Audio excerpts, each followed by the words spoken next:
American 65, can you tell runway 4 left short and line up and wait? American 65, 4 left short, line up and wait. Hello everybody, I'm DerTebbers. Welcome aboard. Welcome to Vantaa Airport in Helsinki, Finland. And aboard our ATR-72 500. This one named John Viking, apparently, in SAS livery. This pack, link is in the description, comes with multiple liveries. There's 2 climber liveries, I have no idea what that is, a Danish livery, a SAS livery, and a FedXX. That's a real thing, Federal Express Express, which makes no sense to me. It's FedEx Express. FedEx stands for Federal Express, so it's Federal Express Express. It doesn't make... Anyway, not the point. Let's give it some flappage. We have flappage. We have plenty of flappage, I think. That's 2 clicks of flap, and it's still rolling.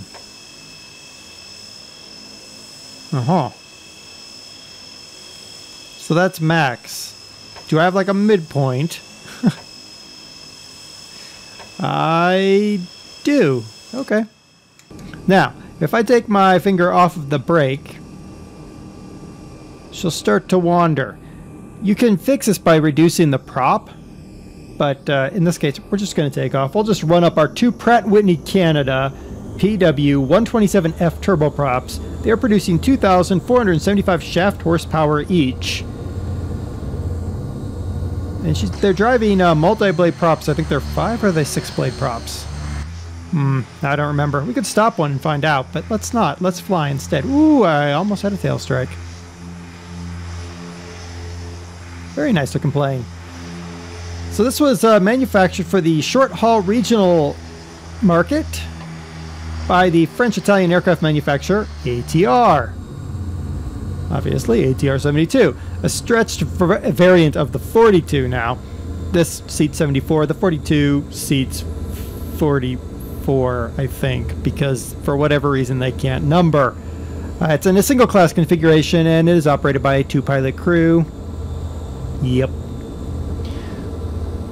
Now, developed from that 42, it is in order to increase seating capacity, 48 to 68, by stretching the fuselage by 4.5 meters. That's a 15-foot stretch. Increases the wingspan, adding more powerful engines and increasing the fuel capacity by approximately 10%. The stretch is probably done, and I'm going to guess here based on pictures of a 42. The stretch was done in probably 2 segments, a 2.25 meter segment in front of the wings and 2.25 behind the wings. Again, just based purely upon pictures of a 42.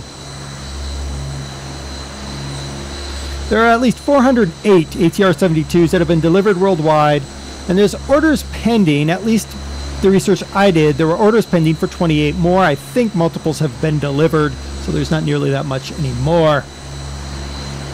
Now, passengers are usually boarded using the rear door, which you see in front of the multiple flags of, I'm so going to get this screwed up, Denmark, Norway, and Sweden. Or is that Finland? I think that's Finland. I don't know. I'm sorry. Anyway, passengers are loaded back there. Cargo's loaded up front. Now, why are we in Finland with this thing that's in SAS livery?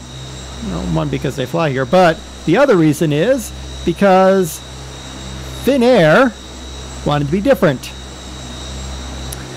Finnair wanted their 72s with front passenger doors so they could use the jet bridges at Helsinki Vantaa Airport, which is why we're at Helsinki Vantaa Airport. Now, a tail stand has to be installed when passengers are boarding or disembarking in case the nose lifts off the ground. This is actually pretty common on small turboprops. The Beech 1900 that I flew from somewhere in Ontario to Toronto and back, they had to do the same thing. It's a pretty common thing that has to be done because of weight and balance. Now, interestingly, the ATR aircraft does not have an auxiliary power unit. That's as normal equipment. It's an option. And it will be placed in part of the cargo hold. Now that can cause a problem for an airline because cargo's at a premium on airlines. So what do most airlines do? You still need an APU. because if you go into a remote area, you're going to want an APU to keep that plane running, keep the electricity running, so you don't drain your battery. So, many equip their aircraft with a propeller brake. It's also called hotel mode. It stops the propeller on the number 2 engine. For those of you that don't know, that is the right engine when you're sitting in the cockpit. And allows the turbine to run to provide air and power without the propeller spinning. So you still have the engine running, you're still burning fuel, but it's providing you power as an APU. Crew of 2, capacity is 68 in a beautiful 31-inch or 79-centimeter pitch, which, you know, that's never going to happen in a real airline. 74 in a 1-class 29-inch 74-centimeter pitch, which is, yeah, that's about normal now. Cruise speed, plane would cruise at about 509 kilometers an hour. That is 316 miles an hour, or 275 knots if you are so inclined. And we could fly for 1,528 kilometers, that is 949 miles, or 825 nautical miles, before we needed to refuel. We do have brakes, so we can make high kinetic descents, if we so desire, which, of course, because I'm flying, we do desire this. I'm going to put this plane on the ground, and then we're going to figure out what all of our number keys do.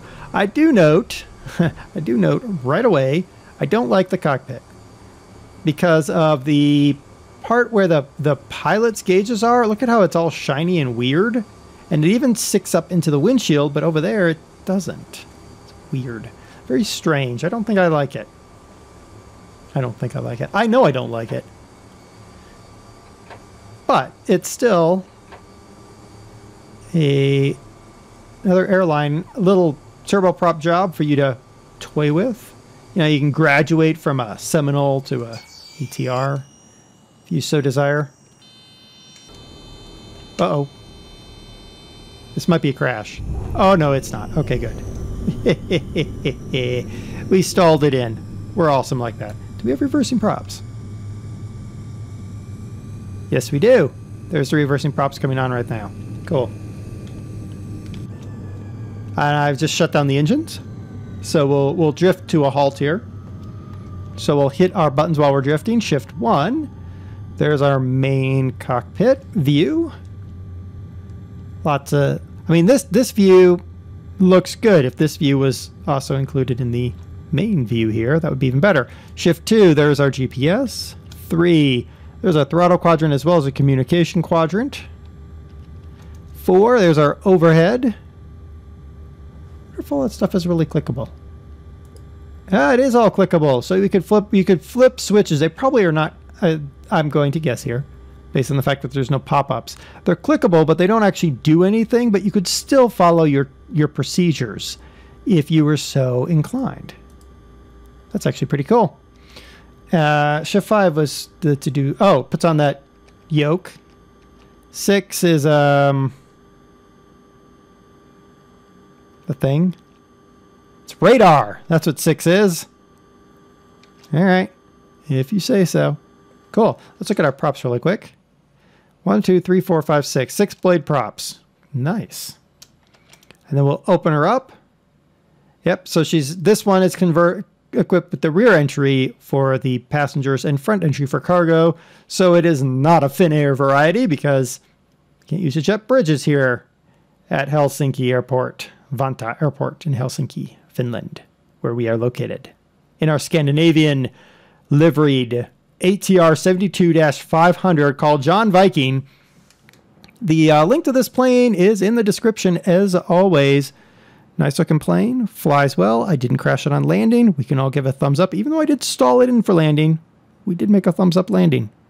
Scared the crap out of everybody on board, but that's perfectly normal here.